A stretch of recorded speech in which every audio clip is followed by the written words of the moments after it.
अफसरशाही बंद करें, करप्शन बंद करें, दो नंबरियाँ बंद करें। और ये जो एस्टेब्लिशमेंट अपने 12 बंदे ला के असम्बली में बैठा देती है, जिनके ज़रिए से वो हुकूमतों को कंट्रोल करते हैं, वो बंदे बैठाना बंद कर दें। अपने कठपुतली उठा लेते हैं, कोई किस शहर से, कोई किस शहर से, कोई किस शहर से, उनको ला के बैठा देते हैं। और वो बंदे जो हैं वो एस्टेब्लिशमेंट के लिए काम करते हैं, बजाय इसके कि आवाम के लिए काम करें। जैसे कि मौजूदा पाकिस्तान की हुकूमत है, शहबाज शरीफ को आसिफ मुनीर के लिए काम करना है, पाकिस्तानियों के लिए काम नहीं करना। मरियम नवाज को आसिफ मुनीर के लिए काम करना है, पाकिस्तान के लिए काम नहीं करना। वजह यह है कि आसिफ मुनीर साहब इनको लेकर आए।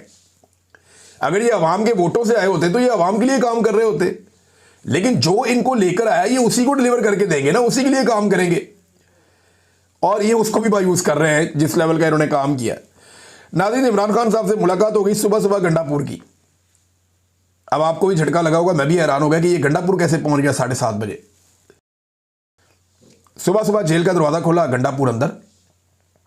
अब ये वही गंडापुर है जो बड़े लंबे अरसे से ये कह रहा था कि मेरी इमरान खान से मुलाकात नहीं होने दी जा रही, मैं कहता था कि ये कैसे पॉसिबल है, ये जब चाहेगा जाके इमरान खान को मिल लेगा।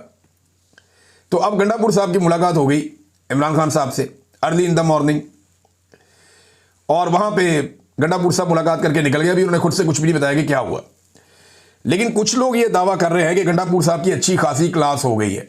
ज़हीम लगारी साहब हैं जर्नलिस्ट, और ज़हीम लगारी साहब का जो दावा है मैं आपको पढ़ के सुना देता हूँ। वो कहते हैं जी मैं तो अपनी खबर पे अभी भी कायम हूँ और खड़ा हूँ अपनी खबर पे, मैं पीछे नहीं हटता।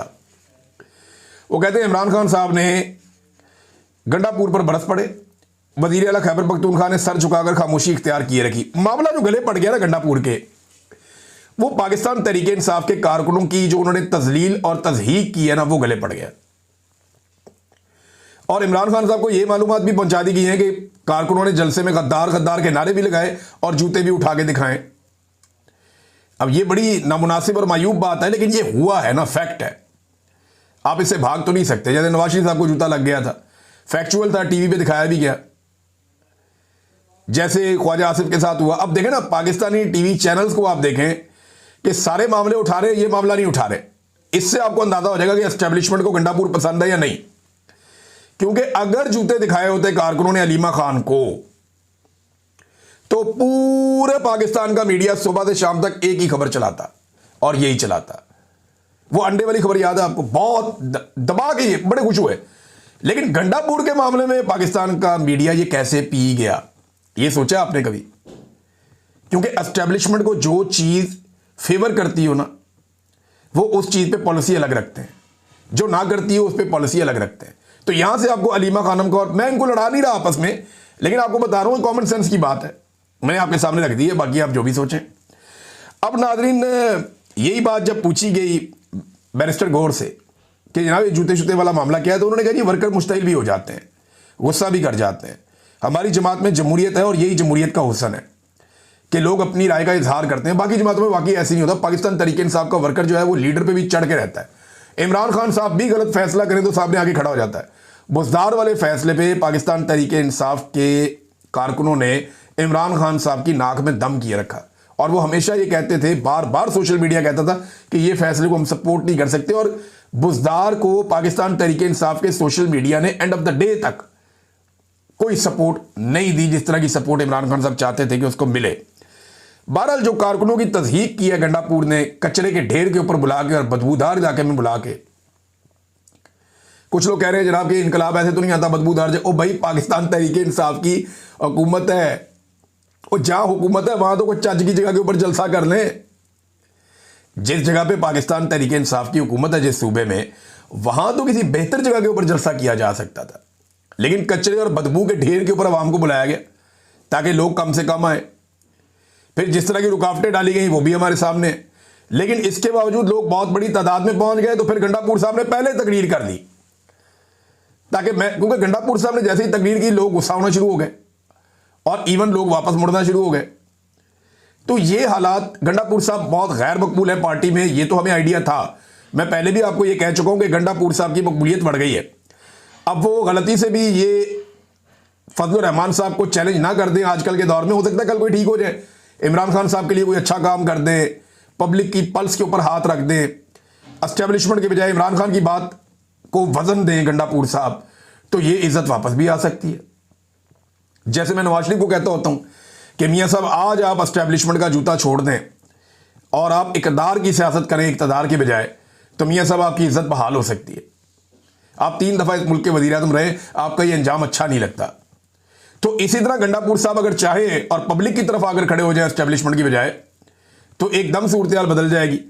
अब इमरान खान साहब जेल से बैठ के इनकलाब लाने की बात करते हैं, गंडापुर साहब जलसे में आसिम मुनीर की मिन्नतें कर रहे हैं आर्मी चीफ के जनाब ये मसला हल करवा दें, सारे आपके पीछे खड़े हो जाएंगे। इमरान खान साहब कहते हैं उनसे बात नहीं करनी, साफ मना किया इमरान खान ने कि गंडापुर ने, बैरिस्टर सैफ ने और बाकी लोगों ने 1-2 और नाम लिए कि कोई बात नहीं करेगा एस्टेब्लिशमेंट से। बैरिस्टर गौर को भी मना किया और गंडापुर उसी एस्टेब्लिशमेंट को जलसे के अंदर खड़े होके दावत दे रहे हैं कि यार ये मसला हमारा हल कर दें। ये इमरान खान साहब के अहकामात पे अमल हो रहा है। सुनने में आया कि इमरान खान साहब ने इस पे जो है वो अभी चीज़ें सामने आ जाएंगी। इस पे बैरिस्टर सलमान अकरम राजा साहब का एक स्टेटमेंट है, बड़ा इंपॉर्टेंट है। सलमान अकरम राजा साहब का स्टेटमेंट मैं आपको पढ़ के सुनाया दूँ, एक्चुअली उनके साथ हुए सवाल जवाब।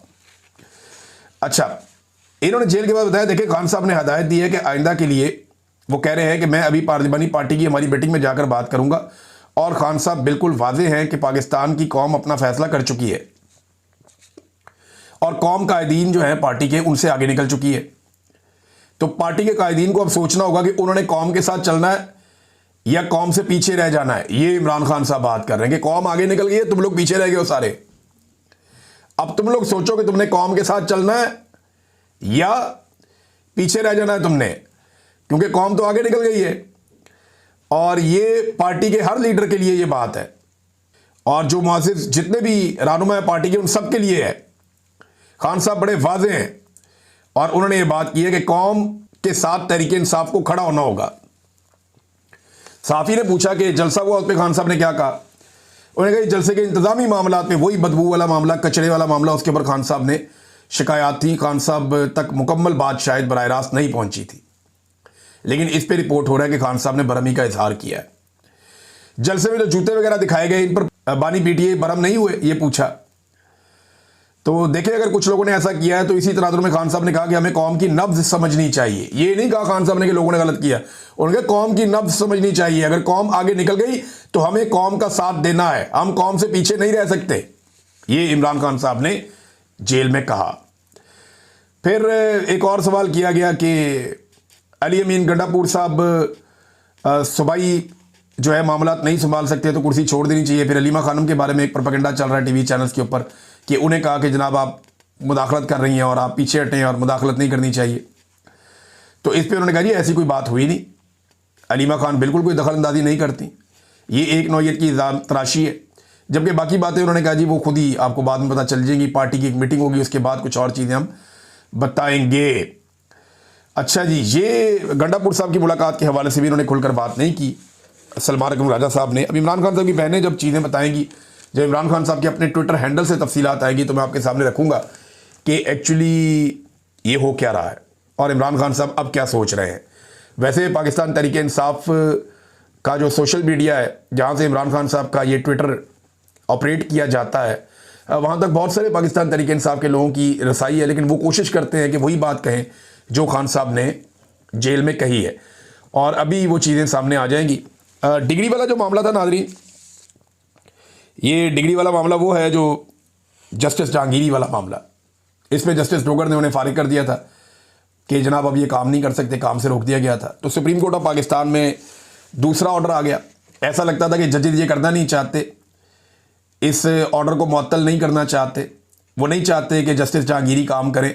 लेकिन जिस तरीके से वहाँ पे वकला ने, सीनियर तरीन वकला ने, मुनीर मलिक साहब भी वहाँ मौजूद थे, इन्होंने जैसे इस केस को लड़ा, जिस तरीके से इन्होंने मामले को उठाया, तो वहाँ जजेस को मजबूरन उन्हें बहाल करना पड़ा और वो फैसला जो वहाँ पे जस्टिस डोगर वगैरह ने दिया हुआ था उसे रोकना पड़ा, मुअत्तल करना पड़ा और अब जस्टिस जहांगीरी जो हैं वो काम कर पाएंगे। लेकिन कुछ टाउट्स जो हैं वो ये क्लेम कर रहे हैं एस्टेब्लिशमेंट से बात करने के बाद कि जस्टिस जहांगीरी को बहुत जल्द फारिग कर दिया जाएगा। जस्टिस जहांगीरी का पहली मरतबा मौके भी है, उन्होंने 34 साल काम करता रहूँ तो 34 साल के बाद मेरी डिग्री जाली हो गई। मामला वही है ना जो पूरा पाकिस्तान कह रहा है कि जब तक ये जज और तमाम ओहदों के ऊपर रहा ये शख्स, तब तक किसी को कोई प्रॉब्लम नहीं था। जैसे ही इस आदमी ने एस्टेब्लिशमेंट को छेड़ा, एस्टेब्लिशमेंट ने इसकी डिग्री जाली कर दी 34 साल के बाद। ये है पाकिस्तान का निज़ाम। पाकिस्तान पीपल्स पार्टी और नून लीग नादरीन आजकल नूरा कुश्ती कर रही है, और नूरा कुश्ती की वजह मैं आपको बता देता हूं। ये मुझे सोर्स ने बताई, बड़ी मजेदार बात है। नून लीग और पीपल्स पार्टी ने पीटीआई की जितनी मुखालफत की उतना ज्यादा वो नीचे जाते हैं। उन्हें इस बात का आइडिया हो गया कि जितनी देर ये पीटीआई के साथ लड़ेंगे लोग इनको जूते मारेंगे और लोग इनकी बात नहीं सुनेंगे, क्योंकि पीपल्स पार्टी और पीएमएलएन दोनों मिलकर पीटीआई का मुकाबला नहीं कर पा रहे। तो अब उन्होंने नया तरीकाकार निकाला, और ये ठीक है, ये काम कर रहा है फिलहाल, कि एक दूसरे को गाली देते हैं और इसके जरिए से अपने अपने कारकुन को खड़ा करते हैं। यानी नवाज शरीफ के कारकुनों को खड़ा करते हैं जरदारी के खिलाफ और गाली देते हैं, ताकि थोड़ा सा नवाज शरीफ का कारकुन जो है वो ऊपर आए। इसी तरह जरदारियों के कारकुन को खड़ा करते हैं, भुट्टो के कारकुन को खड़ा करते हैं शरीफों के खिलाफ, ताकि थोड़ा सा भुट्टो का और जो जरदारी का कारकुन है वो भी ऊपर